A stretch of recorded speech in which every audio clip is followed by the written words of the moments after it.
하늘로 호랑이 잡기라는 속담을 들어보셨나요?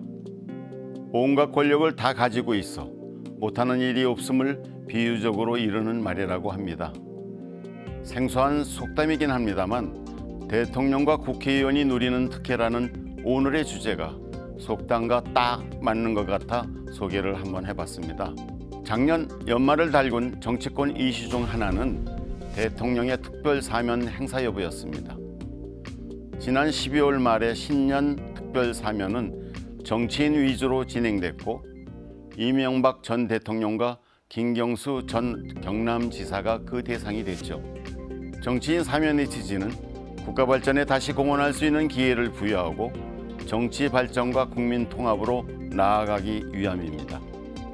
그렇다면 대통령의 권한인 특별 사면이 이런 취지에 부응하고 있을까요? 이제는 그만이라고 말하고 싶은 특혜들. 아울러 헌법재판소에 필요한 변화까지 이야기 나눠봅니다. 서울대 홍준영 명예교수와 함께합니다.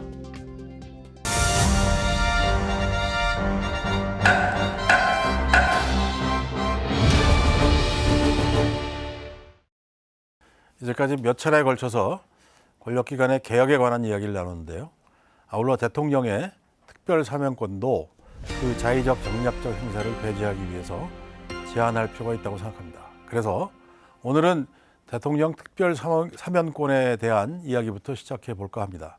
현행 헌법은 79조에서 대통령은 법률이 정하는 바에 의하여 사면, 감형 또는 복권을 명할 수 있는 사면권을 부여받고 일반 사면은 국회의 동의를 얻게끔 하고 있습니다. 대한민국 헌법 제79조 제1항 대통령은 법률이 정하는 바에 의하여 사면, 감형 또는 복권을 명할 수 있다. 제2항 일반 사면을 명하려면 국회의 동의를 얻어야 한다. 제3항 사면, 감형 및 복권에 관한 사항은 법률로 정한다. 그러나 특별 사면의 경우에는 국회의 동의 등 어떤 제한도 없기 때문에 대통령이 사회통합 또는 화해와 통합이라는 허울 좋은 명분을 내세워 정략적으로 단행할 수 있었습니다. 작년 연말 진행된 특별 사면 실시 이후인 12월 29일과 3월 30일 코리아 정보 리서치가 천지일보 의뢰로 전국 만 18세 이상 남녀 1,005명을 대상으로 대통령 특별 사면에 대한 생각을 물었습니다. 그 결과 부정적인 평가가 55.2%로 나타났습니다. 긍정평가는 39.1%, 잘 모름은 5.7%로 나타났습니다. 국경일 사면이 마치 정례 행사처럼 반복되어 온 저간의 관행은 법치주의를 희화화하는 부작용을 낳았습니다. 사면 대상을 정하는 구체적 기준이 불분명한 것도 논란의 이유입니다. 그런 뜻에서 다음과 같은 헌법 개정안을 제안하고자 합니다.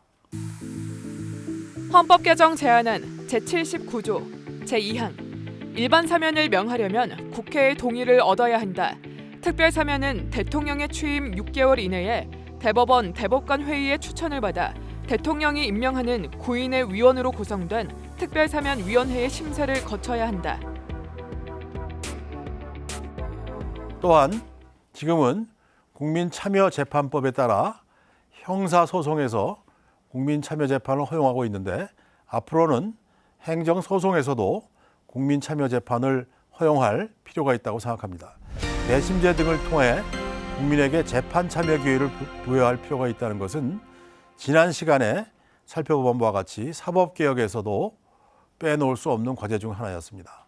사법, 특히 재판제도는 국민이 권익구제의 기회를 누리고 사회는 분쟁 해결을 통해 평화를 회복하여서 원활하게 돌아갈 수 있도록 하는 것이 목표입니다.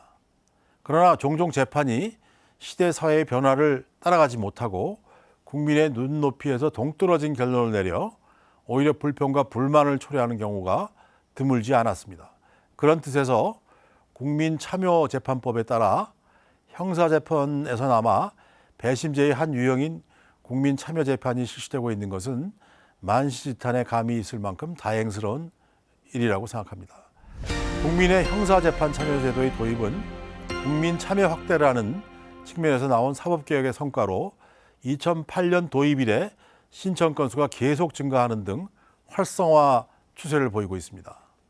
배심원 판결이 권고적 효력밖에 없지만 국민참여재판 사건 중 93%가 판결이 선고되고 있다고 합니다. 그렇다면 이제 국민참여재판의 적용 범위를 단계적으로 확대해 나갈 시점이 되었다고 생각합니다. 그런 이유에서 다음과 같이 헌법의 근거를 명시하는 것이 필요하지 않을까 생각합니다. 헌법 개정 제안안 국민참여재판 적용 범위를 확대하기 위해 헌법에 다음과 같은 내용을 명시한다.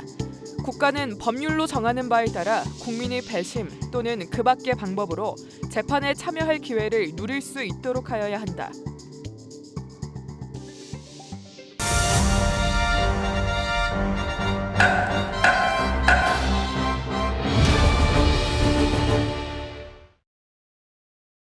재판이 시대 상황에 따라가지 못하는 경우들을 이야기하시는데요. 그동안 헌법재판소는 제4의 권력 분립 요소로서 우리나라 민주주의와 법치주의 발전에 혁혁한 공을 쌓아왔습니다. 30년을 훌쩍 넘긴 헌법재판소의 지위와 권한, 역할에는 변화가 필요하지 않을까요? 헌법재판소의 관할이나 헌법재판관의 임명과 같은 헌법 규정을 개정할 필요에 대해서는 어떻게 생각하시는지 궁금합니다. 헌법재판소의 관할과 구성 방법에 대해서는 개선해야 할 점이 몇 가지 있습니다. 먼저 그동안 대통령 권한 대행이 몇 차례 있었지만 이에 대한 법적 규정이 없어 법적인 불확실성이 문제가 됐습니다.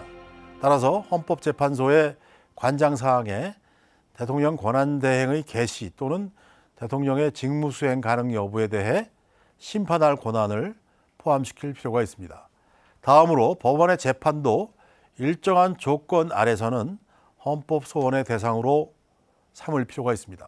그동안 재판 소원의 허용 여부를 둘러싸고 논란이 있었고 헌법재판소가 예외적인 경우에 한하여 판결의 위헌을 선고하는 결정을 감행해서 대법원과 갈등을 빚기도 했습니다마는 헌법 위반이나 기본권 침해가 명백한 경우처럼 예외적인 경우에 한해서 재판 소원이 가능하도록 하는 것이 헌법재판의 제도적 취지와 법 논리에도 맞는다고 생각합니다. 또한 명령 규칙 또는 처분이 헌법이나 법률에 위반되는 여부가 재판의 전제가 되는 경우 대법원이 최종적 심사권을 가진다고 규정한 현행헌법 107조 2항의 경우 위헌 위법 명령 규칙 심사는 재판의 전제가 된 경우에 한하는 것이기 때문에 그와 별도로 직접 기본권을 침해한 명령 규칙을 헌법 소원을 통해 다투는 것을 방해하지는 않는다고 볼 수 있습니다. 이 점을 반영해서 이를 둘러싼 헌법재판소와 대법원의 오랜 갈등을 해소하는 방안에 대해서도 고민해 볼 필요가 있습니다. 물론 이러한 사항들은 헌법 소원 관할을 법률이 정하는 헌법 소원의 심판으로 명시한 111조 1항 5호에 따라 헌법재판소법을 개정하여 반영할 수도 있을 것으로 봅니다.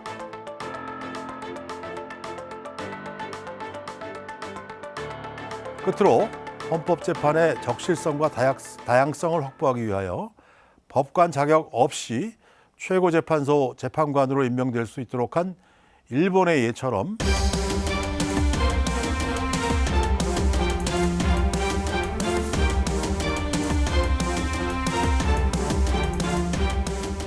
헌법재판관 자격 제한을 일부 완화해서 현행헌법 111조 2항에서 법관의 자격을 가진이라는 구절을 삭제함으로써 적어도 2명 정도는 비법관 헌법재판관이 선임될 수 있도록 하는 것이 바람직한 방안이 아닐까 생각합니다. 그런 견지에서 헌법 개정안을 제시하면 다음에 보는 바와 같습니다.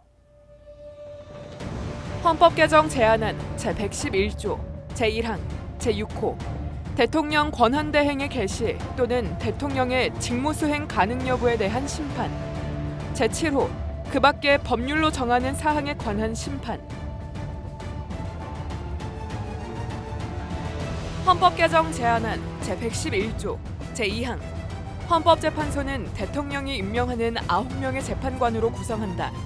제3항 제2항의 재판관 중 3명은 대통령이 지명하는 사람을, 3명은 국회에서 선출하는 사람을, 3명은 대법관 회의에서 선출하는 사람을 임명하되 대통령이 지명하는 3명 중 1명은 법관의 자격 유무와 관계없이 임명할 수 있다. 제4항 헌법재판소의 장은 재판관 중에서 재판관 회의의 추천을 받아 국회의 동의를 얻어 대통령이 임명한다.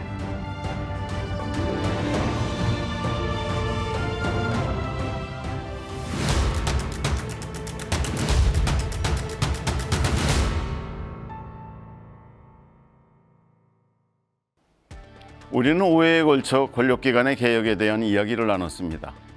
모든 권력기관의 개혁은 많은 시간이 필요합니다.